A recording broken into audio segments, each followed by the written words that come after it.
Salut les amis et bienvenue chez Canadauto. Aujourd'hui, je vais vous présenter le nouveau Taos de chez Volkswagen. C'est pas la meilleure finition. Je vous avais montré la version précédente qu'on avait vue l'année passée. Je vous le mettrai en haut de cette vidéo. Celle-ci, c'est la nouvelle. On va voir ce qui s'offre à nous dans le nouveau Taos, détails, intérieur, extérieur, motorisation et même le prix de ce dernier. Si vous voulez voir d'autres vidéos de chez Volkswagen ou d'autres marques, n'hésitez pas à les recommander dans les commentaires. Ça sera avec plaisir de les partager avec vous.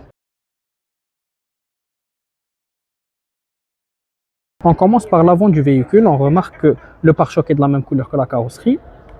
On a des nouveaux feux qui ressemblent un peu à ceux de la ID4 qui est 100% électrique qui se joignent. Et on aura ce liseré luminescent. Le logo n'est pas encore lumineux. On aura beaucoup de plastique, des détecteurs d'obstacles à l'avant. On aura ces touches en noir brillant et même des prises d'air sur les côtés qui donnent un peu plus de volume au véhicule. Et c'est des prises d'air réelles évidemment. Une vue latérale du véhicule.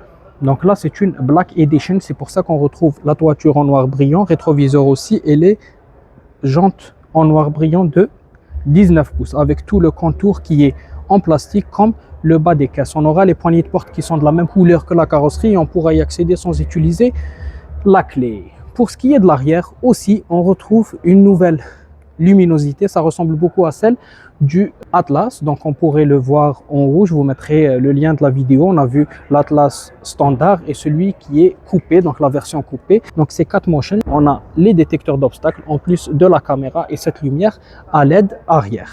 Voici une vue arrière de notre véhicule. Pour l'intérieur, on aura beaucoup de plastique, donc c'est un véhicule qui se veut populaire. On aura ici du chrome, un peu de noir ou du gris brillant. On aura les vitres électriques et les 3 places étroitement assises pour 3 personnes, mais 2 adultes très à l'aise. Donc on a 3 repose-têtes, on a un accoudoir central avec des porte-gobelets, l'isofix et on aura même l'aération pour les passagers arrière avec un chargeur type C. À l'avant, à la place du conducteur, on remarque qu'on a les 4 vitres électriques, le réglage des rétroviseurs qui est aussi électrique. On voit cette jolie lumière d'ambiance qui est en rouge, mais évidemment qu'on pourra changer. On a ici le réglage des sièges électriques avec le soutien lombaire, toujours en semi-cuir, donc un peu de cuir, un peu de tissu. Et si on accède, on aura pas mal d'options dans cette version quand même, qui est Comfortline. Donc on aura les LED d'ambiance qui s'étendent tout le long de notre tableau de bord. Du piano de black ici, on aura l'écran, mais vous voyez que c'est pour une finition qui n'est pas très optionnée, donc ce genre d'écran qui fait un peu vieillotte maintenant. On aura le cockpit virtuel, le volant avec pas mal de touches, donc multifonction, régulateur, limitateur de vitesse adaptatif. On aura donc le Bluetooth, même le volant chauffant, les sièges chauffants. Ici, c'est tout ce qui concerne la lumière, la luminosité. Donc ici, ça sera notre pommeau de vitesse en cuir, en gris, noir brillant.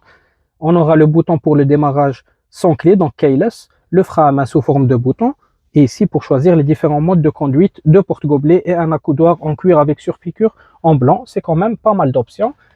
Ici, on aura donc, pour contrôler tout ce qui est lumière, plus le toit ouvrant et panoramique du véhicule.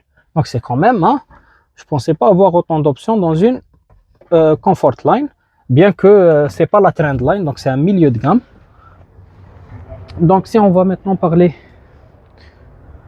donc Taos avec du chrome, on va parler maintenant des performances du véhicule et on aura donc un 1,5 litre TSI, donc turbo, qui développe 174 chevaux pour une consommation mixte de 7,4 litres à chaque 100 km. Ça c'est les choix des jantes et je vous laisse lire quelques options peut-être qu'on a oubliées ou alors les différentes spécificités comme la longueur, largeur, dimension du véhicule. Quant au prix, donc le prix, il est à 36 000 $. Donc Taos Comfort Black Edition 4 Motion. Si vous rajoutez tout ça, on tombera au prix de 40 000 $. Les frais de gestion, de transport, etc. On arrivera à 40 000 $. Est-ce qu'il vaut les 40 000 $ ou pas? Laissez-nous votre avis dans les commentaires. Voilà les amis, c'était la vidéo du Taos, donc le tout nouveau de cette année. Donc on a eu la chance de le voir de l'intérieur, l'extérieur, la motorisation et le prix. Dites-moi, est-ce que selon vous, il vaut son prix ou pas. Laissez-nous vos avis dans les commentaires. Si le véhicule vous a plu, la vidéo vous a plu, n'hésitez pas à vous abonner, laissez un pouce bleu, ça fait toujours plaisir. C'était tout pour moi, c'était Lotfi et au revoir.